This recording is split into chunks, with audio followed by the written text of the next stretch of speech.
বন্ধুরা কেমন আছেন সবাই? আশা করি সবাই ভালো আছেন। তো আজ আমি একটি উত্তরবঙ্গের জনপ্রিয় খাবার রান্না করছি। দেখতে থাকুন কি রান্না করি। প্রথমে আমি দুটো হাঁসের ডিমকে ভেজে তুলে রাখবো।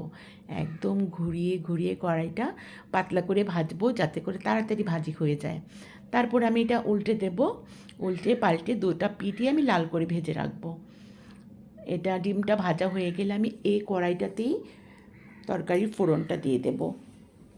এটা আসলে তরকারি বলে না ওনারা এটাকে বলে আলুর ডাল। তো দেখুন আমি সর্ষের তেল দিয়ে দিলাম ফোড়নের জন্য, আর দেব সাথে তেজপাতা, শুকনা মরিচ, গোটা জিরে। তো এগুলো ভাজা হয়ে গেল, দিয়ে দেব পেঁয়াজ কুচি, রসুন কুচি আর চেরা কাঁচা লঙ্কা। তো এটা যখন একদম ভাজা ভাজা লাল লাল হয়ে যাবে তখন আমি সিদ্ধ করে আলু ম্যাশ করে রেখেছি ওটা দিয়ে দিব। এই ম্যাশ করা আলুটা দিয়েও অনেকক্ষণ ভাজবো।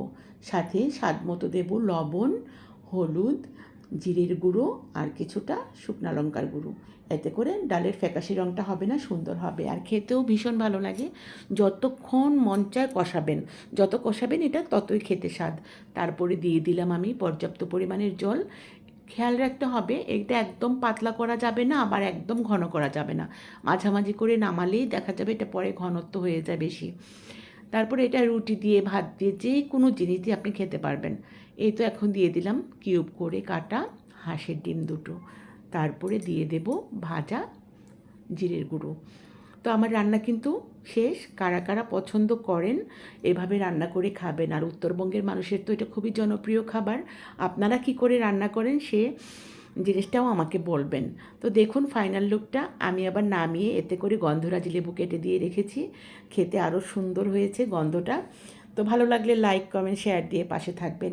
আপনারা পাশে থাকলে আমারও ভালো লাগে, আমি উৎসাহ পাই কাজ করার। ধন্যবাদ সবাইকে। সবাই ভালো থাকবেন। নমস্কার।